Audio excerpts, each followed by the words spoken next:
আবেদন জানাচ্ছি, আমরা দাদার কথা শুনবো কীর্তনিয়া ওখান থেকে। আপনারা একটু ধৈর্য সহকারে আপনাদের বসার জায়গায় বসে পড়েন, বিশৃঙ্খলা। আমি হরিদাস বাবু, আমি এখানে এসেছি আপনাদের ভালোবাসা পাওয়ার জন্য। আমি ছোট মানুষ, আপনারা যে এত ভালোবাসেন, অনেক ভক্ত যেখানে সমাগম করছে, সত্যি আনন্দের বিষয়। এটাও আনন্দের বিষয় যে সবার মাঝেই কৃষ্ণ এখানে কৃষ্ণ বসবাস করতে যেখানে এত ভক্ত কৃষ্ণের, সেখানে কৃষ্ণ কোথায় যাবে? এখানেই আসবে কৃষ্ণকে ভালোবাসে। আমাদের এই কলিযুগে ধর্মের প্রতি ভালোবাসা আছে, কিন্তু ধর্মকে রক্ষা করার জন্য কেউই না। কারণ আমাদের ভেতরে হিংসা, অহংকার, বিদ্বেষ এমন ভাবে গ্রাস করছে। ধর্ম কোথায়? শুধু টাকা দাও, টাকা দাও। আত্মার আত্মীয় নাই। জামাই বাড়িতে আসলে 2 দিন পরে বিদায় করো, খাবার দেওয়া লাগবে, টাকা নাই। এই যে অহংকার, এই যে মনের ভিতর শুধু অর্থ দিয়ে আমাদের এই শরীরে ভরে গেছে, কিন্তু কৃষ্ণ নাম আমাদের ভেতরে না। আমাদের আত্মীয় স্বজন সব ভগবানের আত্মীয়, আমাদের না। কিন্তু আজকে আমার মন্দিরে অগ্নিবীর নামে একটি সংগঠন ওখানে ধর্ম প্রচার করতে গিয়েছে। আমি বলেছি যে এইটা খাওয়া যাবে না, সেটা খাওয়া যাবে না, এর হাতে খাওয়া যাবে না, তার হাতে খাওয়া যাবে না। ভগবান তো বলেছেন আমি পৃথিবীতে পাঠিয়েছি 84 লক্ষ জন্ম পরে এই মানব জন্ম। সেই জন্মের মাত্র আয়ু হচ্ছে 60 বছর, 70 বছর, 80 বছর। কেউ 20 বছর আগেও মারা যায়, তার কোনো গ্যারান্টি নাই। কিন্তু মানুষের এই যে অহংকার, এই অহংকারের পতন হচ্ছে না। তাই আমি বলবো, আমরা স্বামী স্ত্রী ঘুমাইলাম, পরের দিন স্নান করলাম, যদি তাতে পবিত্র হতে পারি, তাহলে পাতিল হাড়ি ধুইলে পরিষ্কার হবে না কেন বলুন তো?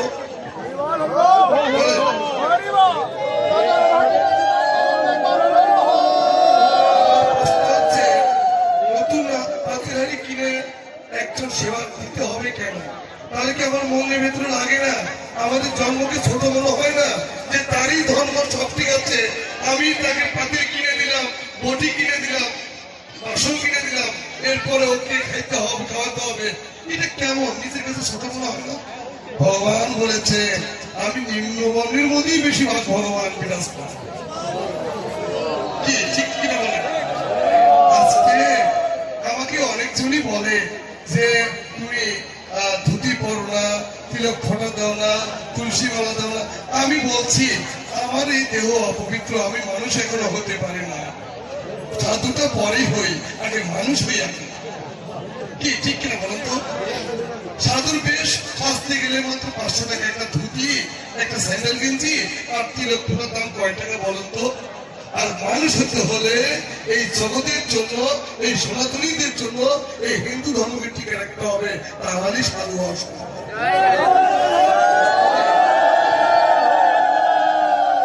আমাদের জাতির ভিতরে এই যে পার্থক্যগুলো আগে লোকেরা করে গেছে, আমি বলি আজকে থেকে 200 বছর আগে যারা মারা গেছে তারা কি বলতে পারবে আমি 200 বছর আগে ব্রাহ্মণ ঘরে জন্মেছিলাম? কেউ নির্দিষ্ট করে বলতে পারবে? কেউ বলতে পারবে আমি এত কিছু মানতেছি, আমি স্বর্গে যাবো? ও যদি আমাকে গ্যারান্টি দিতে পারে, তাহলে ওর পথে আমরা সবাই যাবো, কৃষ্ণের পথে। এটা কি ঠিক কিনা বলেন তো? আজকে আমাদের এই দেহ পবিত্র করতে হলে কৃষ্ণের পথে থাকতে হবে, কৃষ্ণের নাম শ্রবণ করতে হবে, ভগবান কৃষ্ণকে প্রতিটি পদক্ষেপ মেনে নিতে হবে, এবং গীতার আলোকে সংসার, সমাজ, আমার দেশ পরিচালিত হবে। এটাই হওয়া উচিত, ঠিক কিনা বলেন? আমার কিন্তু গীতা পথে বলা হয় না এই নিম্ন বর্ণের জন্য কিছু করা হবে না। কোথাও লেখা আছে বলেন তো? কিন্তু ভগবান বলছে 4টা গোত্রকে আমি কলিযুগে সমাধান করে দেব। নিম্নবর্ণ এবং উপরবর্ণ যারা আছে সব একসমান হয়ে এই কলিযুগের সমাপ্তি ঘটবে। আর কলিযুগের বয়স 1000 বছর। এই 1000 বছরের মানুষের ভেতর মানুষ থাকবে না, মানে মান থাকবে না, ঘরে ঘরে দোকান হবে, কিন্তু হিন্দু ধর্ম খুঁজে পাওয়া খুব কঠিন হবে। কারণ এই কলিযুগে মানুষ মানুষের হত্যা করতেছে। আগে দেখতাম একটা পশু পাখিকে যখন বলি দেওয়া হতো কতটা কষ্ট লাগতো না, কিন্তু এই কলিযুগে মানুষ মানুষকে হত্যা করতেছে, তাদের ভিতরে কোনো দয়া মনে নাই। কারণ ওই লোক কৃষ্ণ ভক্ত নয়। যারা কৃষ্ণ ভক্ত তারা একটা পশু পাখিকেও বলি দিতে পারবে না, কারণ আমার ভগবানকে তারা ভয় করে। যারা অসুরূপী মানুষ এই সমাজ থেকে ধ্বংস করতেছে, আমি তাদেরকে তীব্র প্রতিবাদ করি। আসুন আমরা সবাই সুন্দর একটা ধর্ম তৈরি করি, যে ধর্মের নাম হিন্দু ধর্ম, সনাতন ধর্ম। এই ধর্ম ছিল, আছে, থাকবে, কেউ ধ্বংস করতে পারবে না। এখন তো আমি কতটুকু ছেলে একটা মন্দির করতেছি, ছোট হোক বড় হোক, সেখানে হাজার হাজার ভক্তের আশীর্বাদ পাচ্ছি। এটা কি আমার ভগবান কি উদাহরণ দিচ্ছে না?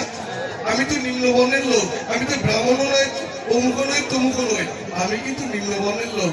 আমাকে দিয়েই ভগবান একটা মন্দির করাচ্ছে। ভগবান ওটাই বলছে, আমি সবার মাঝেই বিরাজ করি, আমি সত্য যারা তাদেরকে বেশি ভালোবাসি, তাদেরকে দিয়ে ওই উপর মহলে যে ধর্ম আছে তাদেরকে দিয়ে লজ্জা দেওয়া হবো। তোরা দেখ আর হরিদাস দেখ, এদের মধ্যে পার্থক্যটা কি?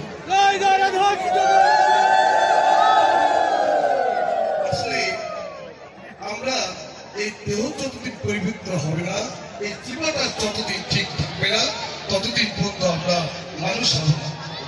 মানুষ হইতে হলে মানুষের উপকার করতে হবে, মানুষের পাশে থাকতে হবে। এই সনাতনীরা কত বিপদে থাকে, আমাদের কিন্তু কোনো সম্প্রদায় ভিক্ষা দেয় না। যদি তিলক ফোঁটা থাকে, যদি একটা শাখা থাকে, ভিক্ষা দেওয়া যাবে না। কিন্তু আমরা হিন্দুরা ভিক্ষা দিতে দিতে আজকে আমরা অন্যদেরকে ছাড় দিতে দিতে আজকে আমরা নিম্নে চলে আসছি, আমাদেরকে আর ভিক্ষা দেয় না।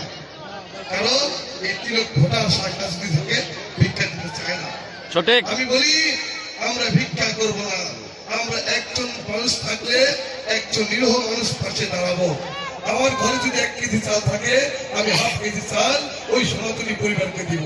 তবু আমরা কারো কাছে হাত পাতবো না। হাত যদি পেতেই হয়, আমার ভগবান শ্রীকৃষ্ণের কাছে হাত পাতবো, যিনি আমাকে। আমরা লক্ষ টাকা নীলা কীর্তন করতেছি, লাখ লাখ টাকা দিয়ে নীলা কীর্তন করতেছি, কিন্তু মন্দিরে কুত্তা এদিক দিয়ে ঢোকে, ওই দিক দিয়ে বের হয়। এটা কেমন কথা বলেন তো? এটা কেমন কথা? আজকে মন্দিরের জন্য বিক্রি করতে যাচ্ছি, একটা আমার চেয়ে অন্য ধর্মের কাছে হাত পা দিচ্ছি, একটু মন্দিরে 1 বস্তা সিমেন্ট দেন। আরে বাবা, আমাদের দান তো তারা নিচ্ছে না, তাহলে অন্য দান দিয়ে কেন মন্দির করতে হবে বলুন তো? 2 বছর কিন্তু বন্ধ করবো, দেখবেন 2-4 লাখ টাকাতে একটা সুন্দর মন্দির হবে। পরের নিয়ে কিন্তু করেন না, সমস্যা কোথায় করে? এটা উচিত। আপনার লাখ লাখ টাকা নিরাকীর্তনের পিছনে খরচ করতেছেন, এটা সেটা খরচ করতেছেন, 1000 টাকা বের হয় না দান করতে পূজার সময়। আর খাসি মাংস 1 কেজি 2 কেজি 5 কেজি কিনে ফেলবেন, 1 কেজি না দিলে বলে কত টাকা লাগবে, আমি নিজে একটা খাসি জমা করবো। কেন এগুলো বলেন কেন ভাই? ধর্মের জন্য কিছু করেন না, ধর্মের জন্য কিছু করেন। কারণ হরিদাস বাবু মরবে না, হরিদাস বাবু মরবে না। কারণ আমি যদি খারাপ কাজও করি, বলবে এই খারাপ ছেলেটা একটা মন্দির করছে। কারণ এই দেবত্রী জায়গাগুলো আমার মতো হরিদাস কেউ না কেউ দান করে গেছে। এই জায়গাগুলোতেই হিন্দুরা মন্দির করতেছে, নিজে আর কি মন্দির করতে পারতেছে না। কারণ হিংসায় সকল হিন্দুদের মারা। কারণ আমরা মাটির প্রতিমা না বানাইয়া আমরা সবাই টাকা তুলে একটা ইট পাথরের প্রতিমা তৈরি করি, যাতে বছরে বছরে রং করে সেই প্রতিমার যে টাকাগুলো খরচ হয়, এই টাকাগুলো দিয়ে গ্রামে গ্রামে গুরুকুল চালু করবো, যাতে আমার সনাতনীরা ধর্মের পথে আসে। এবং এমন শিক্ষা দেওয়া হয় আমার ছেলে মেয়ে যেন কি ধর্মে না যায়, অন্য ধর্ম গ্রহণ করতে না পারে।